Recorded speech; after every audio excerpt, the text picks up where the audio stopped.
Salaamu calaykum dhammaantiin soo dhawaada weli waxaan ku guda jirnaa IELTS listeningki ayaan ku guda jirnaa skillska kale waynu ka hadli doonaa insha Allah maalmaha soo socda markaynu listening ka dhameyno question type-keeni labaad baynu wadnaa oo shalay waxaan ka soo hadlay noteska iyo formka iyo magaranaysaa su'aalaha noocaas oo kala maanta waxaan ka hadlaynaa multiple choice-ka question type-ka multiple choice-ka la yiraahdo multiple choice-ka waxyaabaad ka expect gareyn karaysa ama aad ka rajayn karaysa inay su'aalaha noqdaan wax kamid ah in lagu yiraahdo choosing the correct answer in lagu yiraahdo choose the correct answer marka lagu siiyo su'aal afar choice-na lagu siiyo ama saddex choice lagu siiyo kabacdi ta saxa aad doorato ama marka qaarkood oo kale ay noqdaan four options oo D ay ku jirto oo marka ta saxda aad goobato marka qaarkood sidoo kale waxa dhici karta in lagu yiraahdo more than one correct answer marka qaarkood oo kale A iyo B oo kala sax noqon karaya ama A iyo D oo kala sax noqon karaya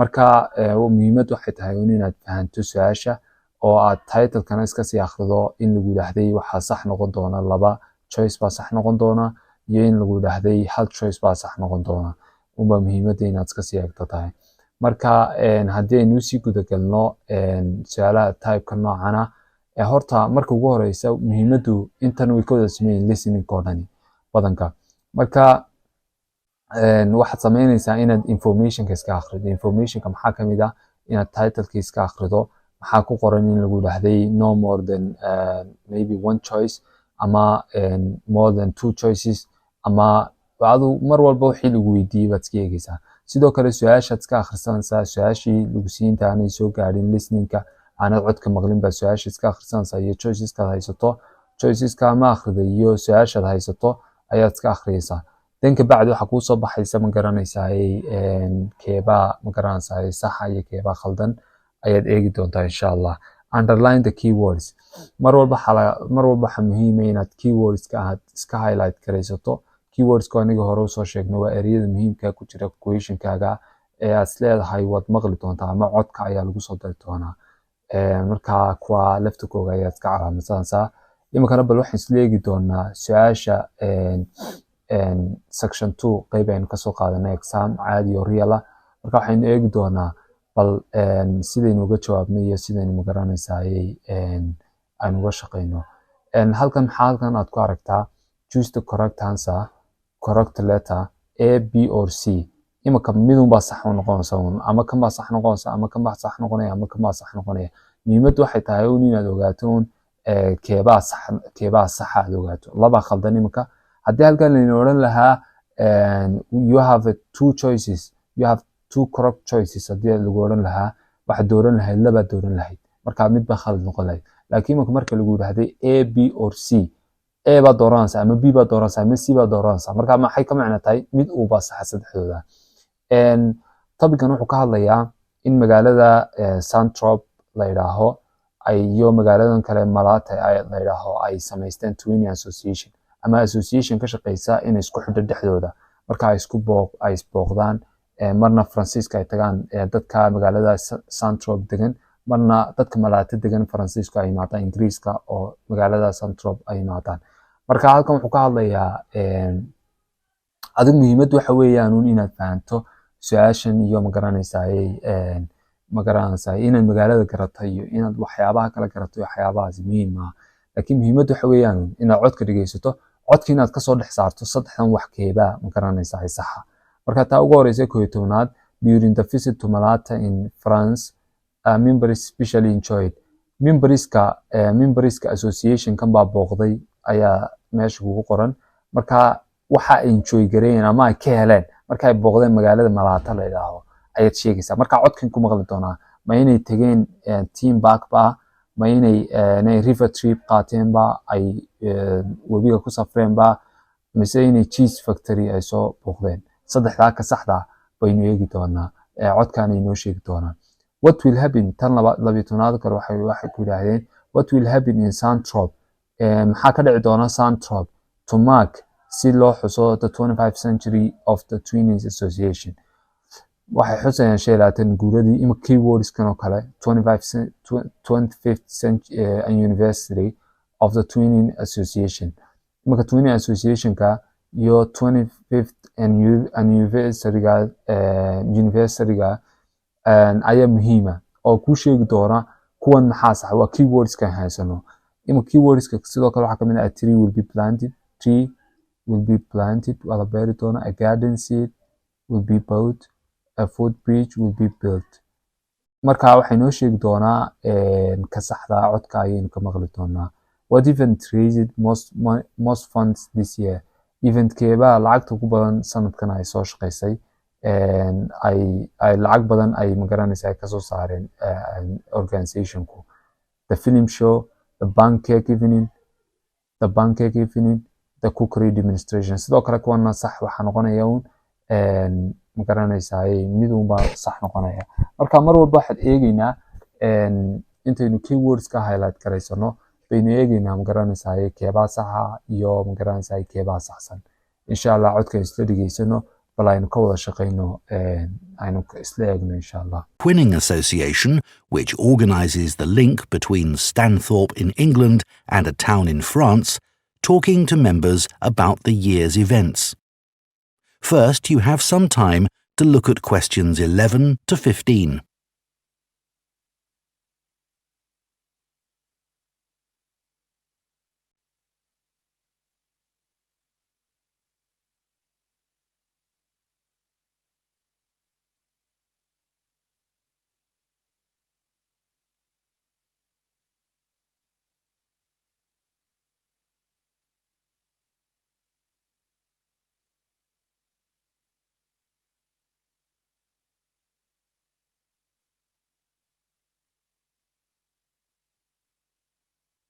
Now listen carefully and answer questions 11 to 15. It's great to see so many members of the Twinning Association here tonight. Since the twinning link between our two towns, Stanthorpe here in England and Malat in France, was established, the relationship between the towns has gone from strength to strength. Last month, 25 members of the association from Stanthorpe spent a weekend in Malat. Our hosts had arranged a great programme. We learned how cheese is produced in the region and had the chance to taste the products. The theme park trip had to be cancelled, but we all had a great time on the final boat trip down the river. That was the real highlight. This is a special year for the association because it's 25 years since we were founded. In Malat, they're planning to mark this by building a footbridge in the municipal park. We've been discussing what to do here, and we've decided to plant a poplar tree in the museum gardens. We considered buying a garden seat to put there, but the authorities weren't happy with that idea. In terms of fundraising to support our activities, we've done very well. Our pancake evening was well attended and made record profits.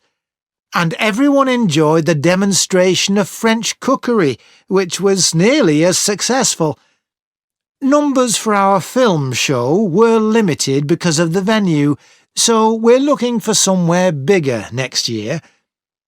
We're looking forward to welcoming our French visitors here next week, and I know that many of you here will be hosting individuals or families. The coach from France will arrive at 5 p.m. on Friday. Don't try to do too much that first evening, as they'll be tired, so have dinner in the house or garden rather than eating out. The weather looks as if it'll be okay, so you might like to plan a barbecue. Then, the next morning's market day in town, and that's always a good place to stroll round. On Saturday evening, we'll all meet up at the football club, where once again we'll have Toby Sharp and his band performing English and Scottish country songs. Toby will already be well known to many of you, as last year he organised our special quiz night and presented the prizes. aynu isla eegno scriptka halkan waxaynu eegi doonaa answeriska inoo saxdaa questionka imika 11aad oo kale wuxuu idhaahday wuxuu ka hadlayay magaranayay booqashadii ay ku tageen Malaate iyo sida waxay ka soo heleen magaalada kale dadka ka soo jeeda xagan buu ka soo bilaabay last month 25 members baa soo booqday oo magaalada Santrop ka yimid ayaa weekendkii ku qaatay Malaate magaalada Malaate. Our hosts had arranged a great program. We learned how cheese is produced in the region and had the chance to taste the products. Cheese, imika cheese factory, visiting a cheese factory meesha way ku taalaa. Laakiin inoomu sheegin inay especially enjoy it. Halkan wuxuu inoogu sheegay inay enjoy it. Ay ku raaxaysteen ama ay ka heleen, aad uga heleen. Ma garanaysaa inay meesha ay booqdeen. marka cheese factory-ga way booqdeen laakiin aad ugu halkan inoogu sheegin inay aad uga heleen. Waayo halkan wuxuu ku sheegay we learned how cheese is produced in the region and had a chance to taste the product. Laakiin inoogu sheegin we enjoyed the product or the cheese visiting the cheese factory. So halkaa waad iska dhaafaysaa codka intaa hore waad iska dhaafaysaa the theme park halkaas ku sheegay the theme park trip had to be cancelled. imaka team back trip kana waa la cancel garay team back trip kana waa la cancel garay marka maxaad sameynaysaa isagana waa limit garanaysaa but we all laakiin waxayagoo ku dhani had a great time waxaan waqti fiican ku qaadanay on the final boat trip down the river that was the real highlight. marka halka muxuu ku sheegay in real highlight ku ahaayeen final boat trip kii ay qaateen. halkana maxay ku sheegeen experiencing a river trip iyo boat trip down the river. mar walba ma maqlaysid exactly kelmadihii aad doonaysay inaad maqasho laakiin imika wax yar bay isweydaariyeen ma arkaysaa on the final trip down the river halkan ay codka ayuu ku yiri halkan muxuu ku dhigeen experiencing a river trip. So river kii ba ahaa keyword inoo ahaa trip kuna keyword bi inoo ahaa soma markaad maqashay boat trip down the river mar walba waxaad oranaysaa waa river trip. So halkaas yaro kale tricks ka baa jira oo ma garanaysaa ay kugu trick gareynayaan synonymiska ama in sentence-ka si yaro kala u dhigaan ama ay ku yara ma garanaysaa laakiin sentence-ki sidii still waa isku macne laakiin ku yar bedelayaan. tan labaad aynu isla eegno tan labaad oo kale waxay yiraahdeen what will happen in Santrop to mark the 25th anniversary of the Twinning Association. maxaa dhici doona waxay halkan wuxuu ku sheegay this is a special year for the association because it is 25 years since we were founded. What 25 anniversary weeyaan. In Malate, they are planning to mark this by building a footbridge in the municipal park. So halka footbridge-ka Santrop ma dhisayaan laakiin waxaa dhisaya Malate magaalada kale laga dhisaya laakiin halkan maxay Santrop maxaa loo qorsheynaya waa inuu noo sheego halkan taa wayna la goynayeen waxay lahaayeen footbridge kaas la dhis doona marka ugu horeysa aad goobaabto footbridge kaas la dhis doona markiiba trick kale ay ku dhacday weeyaan trapkooda ku dhacday maadaama inay magaalada laga dhisay in Santrop hayne Malaate tahay way isku kala weydaariyeen. marka talabaad imka halkan aynu eegno hadana halka wuxuu yiraahdaa we have been discussing what to do here and we have decided to plant a poplar tree in the museum gardens. waxaan go'aansanay inaan ka beerno geed weyn ama geed caan ah inaan ka beerno garanaysaa gardenka ama museum gardenka. maxaa markaa taasa sax noqonaysaa halkan wuxuu ku sheegay sidoo kale waxaan la discuss gareynay what to do here and we have decided to plant a poplar tree museum. We considered buying a garden seed to put there, but the authorities were not happy with that idea. waxaan isku daynay inaan garden seed-ka aanu iibsano laakiin authorities-kan ka raali hayna ama dadka madaxda waxay noqonaysaa taasi qalab bay noqonaysaa teebay noo sax noqonaysaa a tree will be planted. Okay, which event raising most funds this year? event keeba ama xafladeeba lacagta ku badan ay ka soo saareen in terms of fundraising to support our activities we have done very well. Okay, our pancake evening was well attended aad baa loo soo booqday Pancake ay sameeyeen and made a record profit kaasay sameeyeen. So maxaa sax noqonaya Pancake evening kaasa sax noqonaya, laakiin intaynaan waa inaan ku horno hata aynu eegnaa inay khaldan yihiin kale. And everyone enjoyed the demonstration of French cookery. Qof kasta uu enjoy gareeyay magaranayay French cookery, which was nearly as successful. Numbers for our film show were limited because of the venue, so we were looking for somewhere bigger next year. dadku way ka heleen buu yidhaahday cookery demonstrationka film showgeygana wax saasi dadka kamay soo qayb qaadan. Marka maxaa sax noqonaysa? Waxaad noqonaysa lacagtii ugu badnaa waxay ka raise gareeyeen Pancake. Sidoo kale taa 14aad bal aynu istaagno. For the first evening with the French visitors, host families are advised to. Host familieska marka ay soo booqdaan magaranaysa French visitors waxaa loogu talagalay inay magaranaysaa maadaama ay daalan yihiin buu halkan ku sheegay.